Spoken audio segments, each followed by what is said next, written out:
Anyway, we're back to the Song of Solomon this morning, and we're in chapter 1. The next poem that I have identified is verse 12 through verse 14. Taking the Song of Solomon as a collection of poems rather than drama or as a allegory really sets you free from prejudice. People are coming to this book, and that's why the book was so difficult for me as I began this study some 3 years ago. That's how long I've been working on the Song of Solomon, 3 years now. The book was so difficult to me because I brought to the book so many prejudices. I brought to it thinking that it was a story, that it told some kind of a drama. There were characters and a plot to the story. And it was just really, really difficult to get an understanding of the book from that point of view.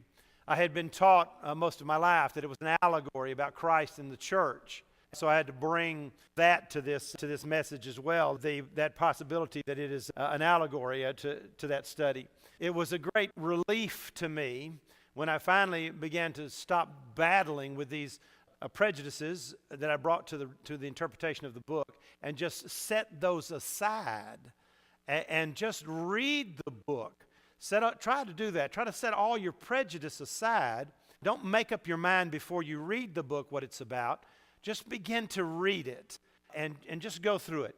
The fact that it is not like the book of Ruth, the book of Esther, the book of Job, books that tell a story or are a drama of some kind. The fact that this book lacks clearly defined and named characters, though it has some. I don't deny that Solomon is mentioned repeatedly in the book. The Shulamite is mentioned in the book, a woman. Her brothers are mentioned in the book. There are some characters, yes, but in the vast majority of the dialogue of this book, it is not clearly defined who is speaking to whom.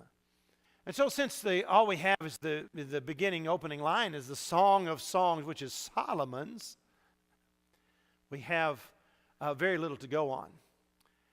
So it is a song. We understand that it is poetry. And as we read, just without setting aside prejudice, read through it, we can begin to get a good understanding of what's going on in the book. We take it then as a collection of poems. Now, those who make this a drama or a story, when there comes to a change, an obvious change in subject, they simply say it's a scene change, like scene 2 of a play, rather than taking it as just this is another subject, taking under consideration of the main theme of the book, which is to explain to us this relationship between a man and a woman in love, between a husband and wife. Okay, so let's begin in this section.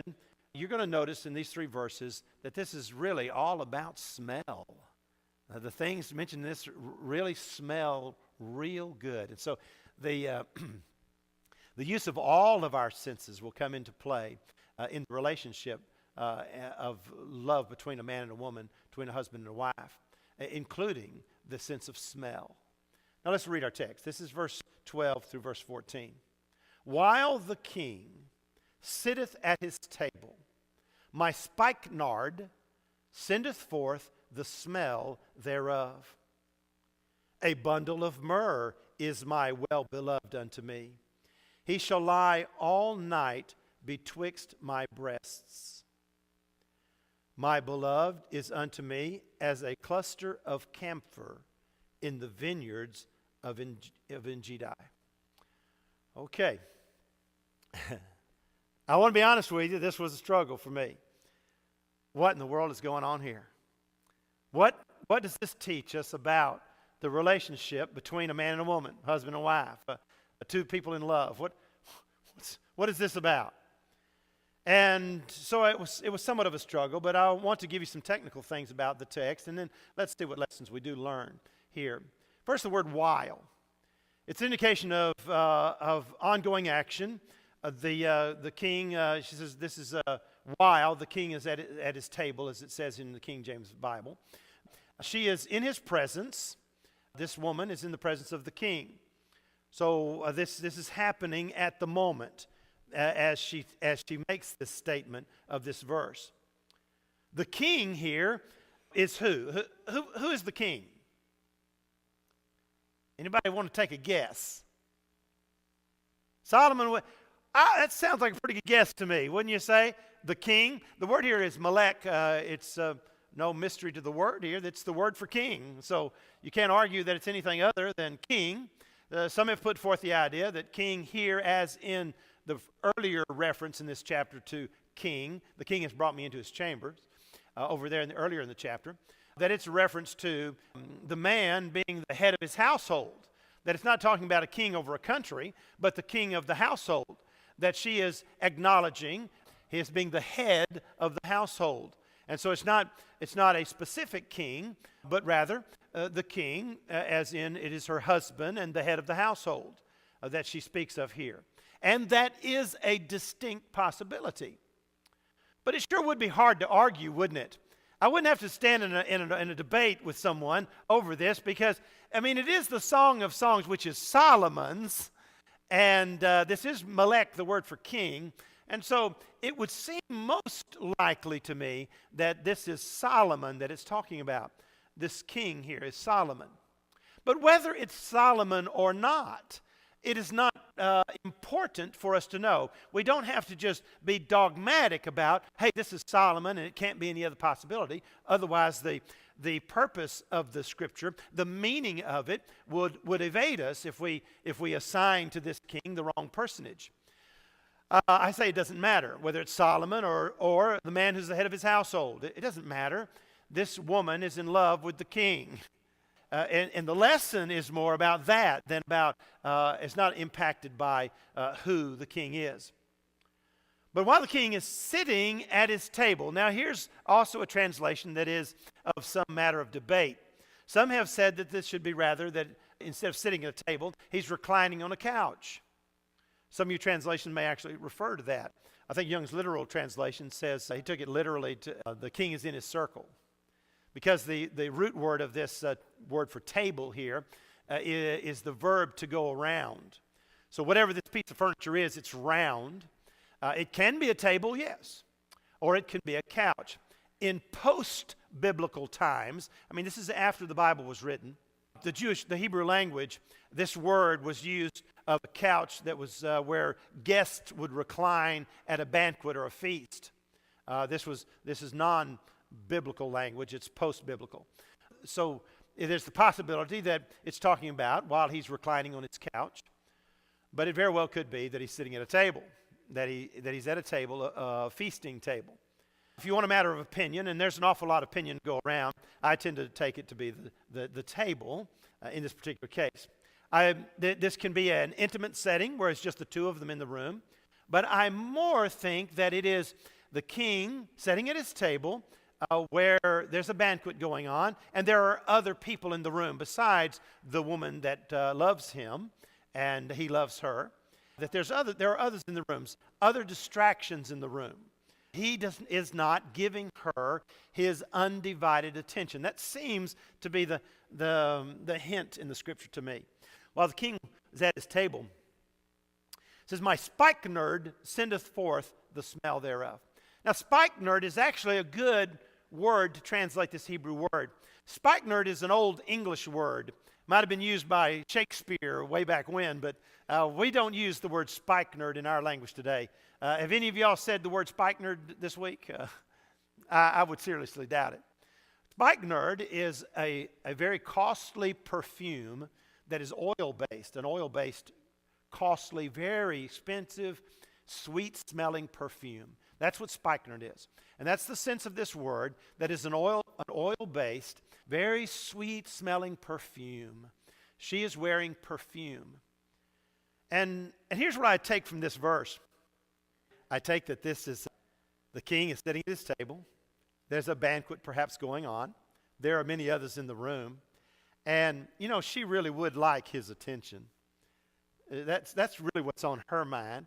Even though the occasion of the banquet, of the gathering, may just simply be a meal, as she's there, her mind is on him. She's thinking about him. And she's got this perfume on. And though he may not be looking in her direction, he may not be giving her his conversation and engaging her in conversation, he's having to engage others in conversation. She still has the edge. Because though he can't always look at her, wouldn't just be staring at her, that perfume is doing its work. He can smell her in the room. He smells her perfume. And it wells in his mind memories of her and thoughts of her. And so even though he's distracted, she has a tool for keeping her on his mind. She has on this fragrant perfume that smells so well. This is really paying diligence. I want you to see in this verse diligence in a deliberateness in this relationship. She knows that she's going to be in this occasion where he's going to be sitting at the table. There are servants, if this is truly the king, and I tend to lean that direction, that this is King Solomon. There are other servants in the room and others to distract him. But she's doing what she can to stay on his mind, to please him. So the sweet smell of this fills the room and comes to the nostrils of the king. And though he may not be looking at her, he certainly smells and knows that she is there. The next verse, verse 13, a bundle of myrrh is my well-beloved unto me. He shall lie all night betwixt my breasts. Now, there are many who take the Song of Solomon to be an allegory. That was the most common way to take the book back, let's say in the 1800s, the 1700s, and further back. Most of the people of the Jewish race, the rabbis and so forth, they took the book to be an allegory.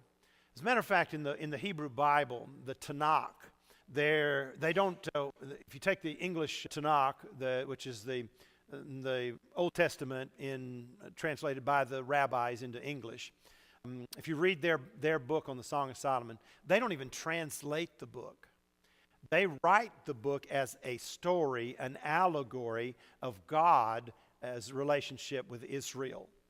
And so when you read the Tanakh, it just doesn't sound anything like the Song of Solomon, because it talks about the history of Israel and her relationship with God.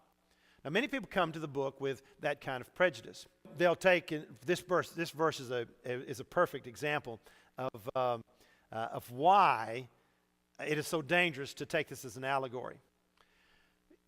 There is no key to tell you what these elements mean. Let me give you the example. They'll say in allegory that the two breasts mentioned in this, between my breasts. Says the two breasts mean the law and the prophets. They'll say, well, see, that verse of Scripture is talking about the law and the prophets. New Testament times, they begin to say, no, that's not the law and the prophets. That's the Old Testament and the New Testament. And Jesus is the sachet or the bundle of myrrh that transcends the Old and New Testament. Well, maybe that sounds good to somebody, but why bring such a prejudice to the book? Why isn't it just what it says it is? I mean, if it were something else, give me your authority. Cite me the key. And the danger of that is there is no key. Those who bring to the book saying, no, this is to be taken completely allegorically. This is Christ and His church. And so in this Scripture, we're talking about the Old and New Testament. There's no authority for that. Someone to tell you that is giving you their opinion, and there's plenty of opinion to go around. What people need is, thus saith the Lord. What does it mean? I don't know what do you think it means. I want to know, what does it mean? Now, many times I come to you with Scripture, and I'll say, I'll tell you what I think it means. And I have to say it that way because I don't know what it means. And so when I say, well, let me tell you what I think, that's a key to you right away to say, hey, he really doesn't know. He has no proof. This is just an opinion. And just kind of take that for what it is. It's an opinion. What people need is to know, what does the Scripture say? What does it mean? Really, if you just read this as it is, let's talk about first the bundle of myrrh. Myrrh is spoken of many places in the Bible. Let's go over the book of Genesis, for example. In the book of Genesis, do y'all remember Joseph was sold into slavery by his brothers? The Ishmaelites came along and they got him up out of the well and out of the ditch there, the well, and they sold him to the Ishmaelites. And it said of the Ishmaelites that they were headed to Egypt, and among the commodities they were taking with them was myrrh. At the book of Esther, Esther had to go through a purification process, and it says there that she was 6 months with oil of myrrh. In the Song of Solomon, chapter 5, verse 13. Song of Solomon, chapter 5, verse 13. It talks about myrrh being sweet-smelling myrrh. So we know that it was the resin of a tree that would be harvested, and it was sweet-smelling. It had a wonderful fragrance to it. Over in the Proverbs, it talks about it. Lady puts myrrh upon her bed to make it smell good. There's the New Testament references to myrrh. What was one of the 3 gifts that the wise men brought to the baby Jesus? Gold, frankincense, and myrrh. What did they give Jesus to drink when he was on the cross? They gave him wine mingled with myrrh. When Nicodemus took the body of Jesus to bury it, among the spices, it specifically mentions myrrh. Myrrh was very sweet smelling, but it had a bitter taste. When they mixed it with the wine, it gave the wine a bitter taste. The wine that they handed to Jesus was mingled with myrrh. It had a bitter taste, but boy, it sure had a sweet smell. It was a very wonderful smell. Janie, you like the smell of coffee, but you sure don't like the taste of it, do you? Janie didn't like coffee at all. She says, when we make it on Tuesday mornings, the house smells like fresh brewed coffee, and isn't it a good smell? That's a good smell. But it doesn't taste, to Janie, it doesn't taste that way. It's got a bitter taste. Well, it's kind of like myrrh. Myrrh has a very sweet smell, but has a bitter taste. So from this verse is a metaphor. Do y'all know what a metaphor is? Metaphor, it's a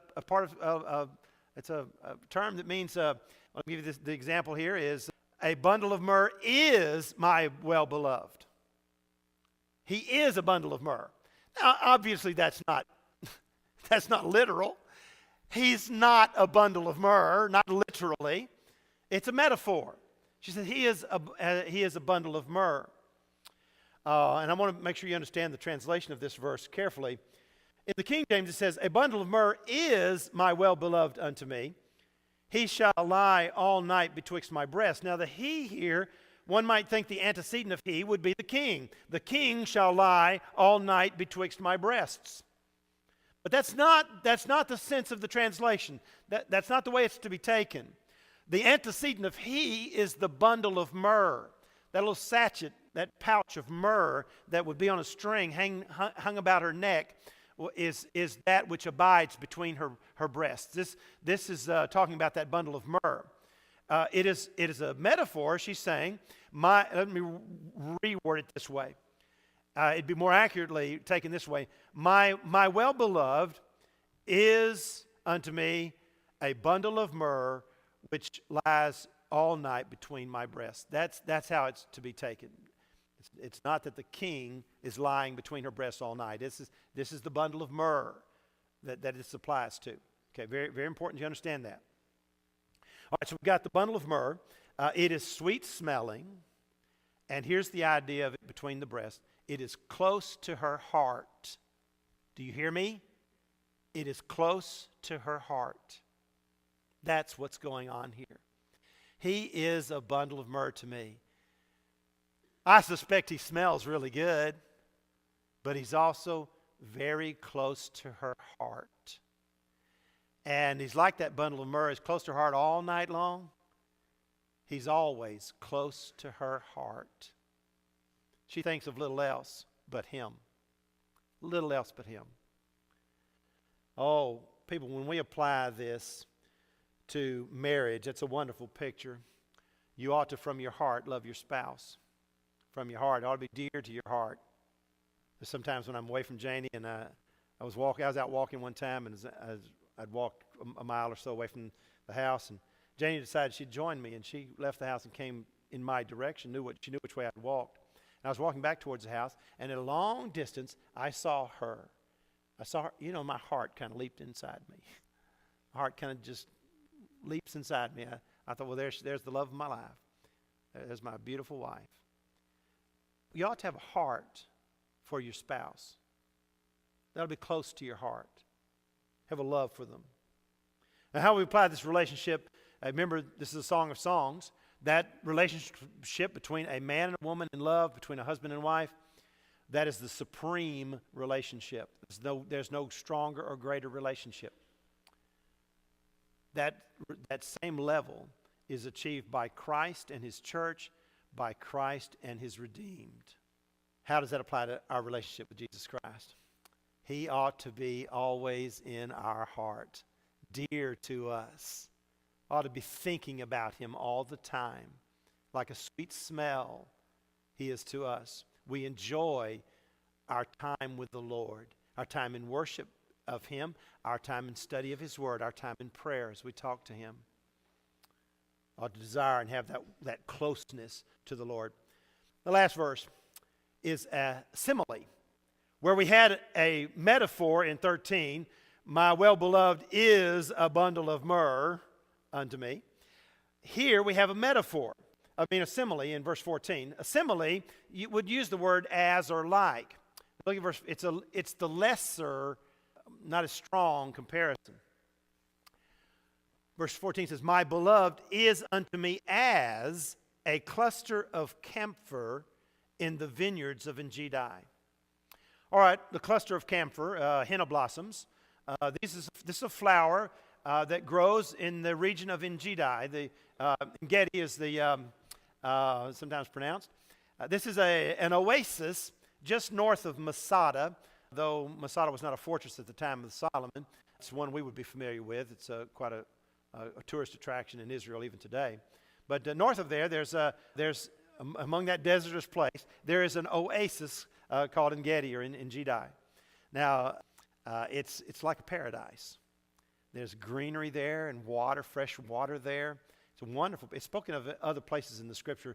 King David would often frequent that place. It's so pleasant and beautiful, a paradise. I want you to picture a paradise. And growing there is the henna blossoms. The camphor, what's it called here?